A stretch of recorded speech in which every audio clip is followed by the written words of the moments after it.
안녕하세요. 저는 황선우라고 합니다. 저는 다음 세대 본부 전문위원으로 있고요. 제가 원래 하는 일은 언론사나 잡지에 글 쓰는 일을 하고 있습니다. 국민일보라든지 기독일보, 월드뷰 이런 곳에 칼럼을 계속 기고하고 있는데요. 책도 쓰고 있습니다. 음, 제가 주로 쓰는 글은 문화를 비평하는 글을 주로 씁니다. 영화를 리뷰한다든지, 드라마, 예능 이런 것들을 리뷰를 계속 하고 있습니다. 제가 이런 일을 시작한 것은 다음 세대에 대한 관심에서 시작을 했습니다. 다음 세대에게 문화의 영향력이 정말 크잖아요. 그리고 오늘 이 영상을 통해서 전하고자 하는 메시지는 이 저출산 문제에 대한 겁니다. 이 저출산 문제에 대해서 말을 하는데 저처럼 문화 쪽으로 일을 하는 사람이 이 저출산 문제에 대해서 어떤 말을 할 수 있을까? 이렇게 생각을 하실 수도 있는데 저는 이 저출산 문제를 해결하기 위해서 정말 근본적으로 바뀌기 위해서는 저출산 문제를 근본적으로 해결하기 위해서는 저는 결국 문화가 바뀌어야 된다고 생각합니다. 많은 사람들이 저출산 문제를 보면서 국가가 어떤 정책을 해야 된다. 국가가 청년들에게 돈을 얼마를 주는 복지 정책을 해야 된다. 이런 것들을 많이 얘기를 하는데 물론 그런 것들이 부수적인 효과는 만들 수 있다고 생각합니다. 그렇지만 근본적으로 출산율을 올리기 위해서는 저는 결국 문화가 바뀌어야 되고 문화가 바뀌기 위해서는 세계관이 바뀌어야 되는 것이죠. 우리가 우리 주변을 보면 우리 주변의 여러 사람들을 보면 돈이 정말 없어도 결혼을 해서 행복하게 사는 사람들이 있단 말이에요. 또 반대로 돈이 정말 많아도 결혼을 또 안 하는 사람들이 있어요. 그런 것들을 봤을 때 돈이 우리의 결혼과 출산을 만들어주지 않는다. 결국 사람들의 생각에 따라서 바뀌는 것이다. 저는 그래서 이 성경적인 세계관, 성경에서 과연 어떻게 말을 하고 있는가, 성경에서 결혼과 출산을 어떻게 말을 하고 있는가 이런 것들을 많이 전해야 된다고 생각하는데 하나님은 당연히 우리가 행복한 가정을 꾸리길 원하십니다. 우리가 비혼주의라든지 그냥 단순히 혼자 그냥 즐기면서 사는 거 이런 것들 하나님이 우리가 물론 즐기며 살지 말라는 건 아닌데 방금 제가 말씀드린 즐기며 산다라는 것이 긍정적인 말은 아닌 거 아시죠? 너무 이렇게 쾌락주의적인 이런 것들은 하나님이 기뻐하시지 않는다. 이런 것들은 우리가 이미 다 잘 알고 있습니다.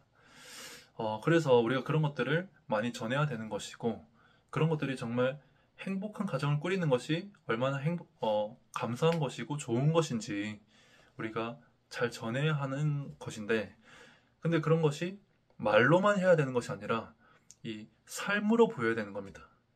이 저출산 문제라는 것은 이제 예를 들어서 어떤 역사 문제에 대해서 비평한다 이러면은 메시지가 정말 중요하죠. 그 메시지가 정말 사실관계에 잘 맞는지 이런 것들이 중요한데 저출산 문제 같은 것은 메시지가 아무리 좋아도 메신저가 잘못되면 사실 그거는 의미가 없습니다. 저는 그런 의미에서 우리 한 명 한 명이 정말 모범적인 가정을 잘 꾸려야 된다고 생각합니다.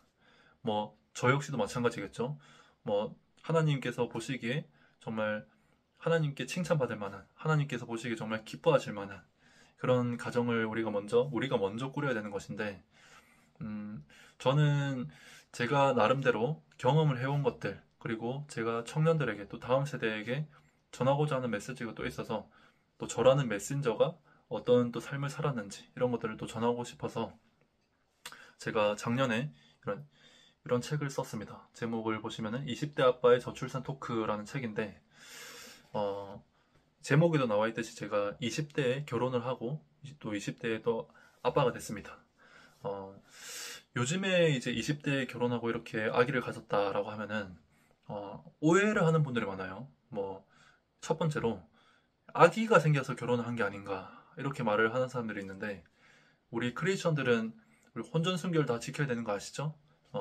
그래서 저는 그렇게 오해하는 분들에 대해서 나는 혼전 순결을 지켰으면 지켰지 우리 혼전 임신 같은 거는 이제 하지 않았다 이렇게 이제 말을 하고 있고 그리고 두 번째로 돈이 정말 많아서 돈을 정말 잘 벌어서 결혼을 일찍 하셨나 봐요 이렇게 말씀을 하시는 분들이 많은데 물론 저는 정말 열심히 삽니다. 열심히 살지만 그냥 뭐 제 또래하고 그냥 비슷하게 뭐 돈을 벌거나 혹은 제 또래에 비해서 좀 덜 벌 수도 있습니다. 아무튼 뭐 그렇게 특별하지 않아요. 참고로 저는 목회자는 아닙니다. 아무튼 그렇게 특별하지 않은 삶을 살고 있는데 이렇게 결혼을 이렇게 하고 사는데 아무런 문제가 없어요. 사실 좀 작게 시작하고 좀 적게 시작하면 되는 부분이거든요. 그런데 이제 많은 사람들이 잘못 휩싸이고 있는 게 이 비교의식인 거예요. 어, 비교의식은 성경적으로 옳지 않죠. 이제 남과 비교하는 게 아니라 하나님은 우리 각각 한 명을 다 정말 귀하게 여기시는데 이 세상적으로는 비교의식을 많이 부추기고 있습니다.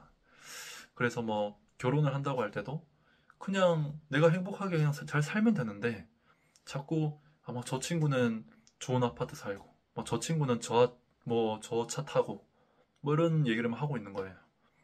그런 거 하지 말자는 겁니다. 제가 저는 만으로 26세에 결혼을 했는데 그리고 저는 참고로 대학 졸업하고 3개월 만에 결혼을 했습니다. 뭐 뭔 돈이 있었겠습니까, 그죠? 근데 그렇게 할 수 있었던 것은 제가 어려서부터 이제 교회에서 또 성경을 통해서 또 저희 부모님을 통해서 배운 것들이 정말 비교식에 휩싸이지 않는 삶을 배웠습니다. 정말 주어진 것에 감사하고 또 그 안에서 열심히 노력하고 또 그 안에서 하나님이 주신 비전 따라서 열심히 따라가는 거 그런 것들을 저는 계속해서 배워왔고 그렇게 살아왔기 때문에 만으로 26세에 저는 성공적인 또 성경적인 결혼을 할 수 있었지 않나 이렇게 생각을 하고 있습니다. 그리고 제가 또 말씀드리고 싶은 것은 또 우리 크리스천들이 기도를 해야 되는 것은 우리 대한민국에서 이혼율이 정말 높다는 거예요. 어, 사실 이렇게 이혼율이 높은 상황에서 과연 다음 세대와 청년들에게 돈을 얼마를 퍼준다고 해서 바뀔 것인가? 전 아니라고 생각합니다. 결국 부모님이 그렇게 행복하게 살지 못하는 것을 보고 자란 아이들 입장에서 뭐 돈이 아무리 많다고 한들 결혼과 가정에 대한 소망이 생길까요?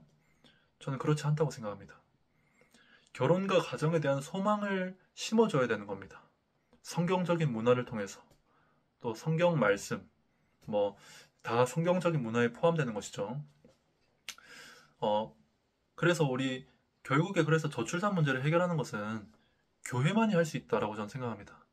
그 아이들이 가정에서 받은 상처, 부모님이 행복하게 살지 못하는 것을 보고 자란 그 아이들이 가진 그 상처를 치유를 할 수 있는 것 역시 예수님밖에 할 수 없다. 하나님은 우리의 그 어떤 상처도 다 치유해 주실 수 있는 분이죠. 우리가 그렇기 때문에 그 다음 세대와 청년들을 살리기 위해서는 정말 우리 예수님을 잘 전해야 되고 결국 우리 교회가 앞장서야 된다. 이렇게 생각을 하고 있습니다. 그래서 어떤 뭐 국가적인 정책 이런 것들이 부수적일 수는 있으나 근본적인 것은 교회만이 할 수 있다. 이렇게 생각을 하고 있습니다. 또 그런 데 있어서 이 가정의 형태를 잘 지켜야 됩니다. 이 성경에서 말하는 가정의 형태, 이 아버지와 어머니, 그리고 이 자녀, 이런 형태를 잘 지켜야 되는 것이고, 또 그 형태 안에서 어떻게 하면 행복한 가정을 꾸릴 수 있을 것인가, 이 교회가 그래서 성경적인 가정 양육, 자녀 양육, 그런 것들을 잘 가르쳐야 되는 것이고, 그런데 우리 많은 요즘에 나타나고 있는 흐름들을 보면 혼전 동거를 하는 사람들 또 뭐 비혼 출산을 하는 사람들을 국가가 지원하자 이렇게 말하는 사람들이 많아요. 그런 것들을 통해서 뭐 저출산 문제를 해결하자 이렇게 말하는 사람들이 있는데 이 결혼 전에 동거부터 시작하는 거 그것은 사실 혼인 신고를 하지 않고 시작을 하는 거잖아요. 또 결혼식도 하지 않고 그런데 우리 혼인 신고라는 약속 또 결혼식이라는 약속 주례해 주시는 분 앞에서 또 가족들 앞에서 그렇게 약속을 하는 것이 정말 중요한 거잖아요. 성경적으로 봤을 때 마찬가지고. 그런데 그런 것들이 너무 가치가 폄하되고 있는 거예요. 그리고 비혼 출산 같은 경우는 이 방송인 사유리 씨가 하기도 했죠.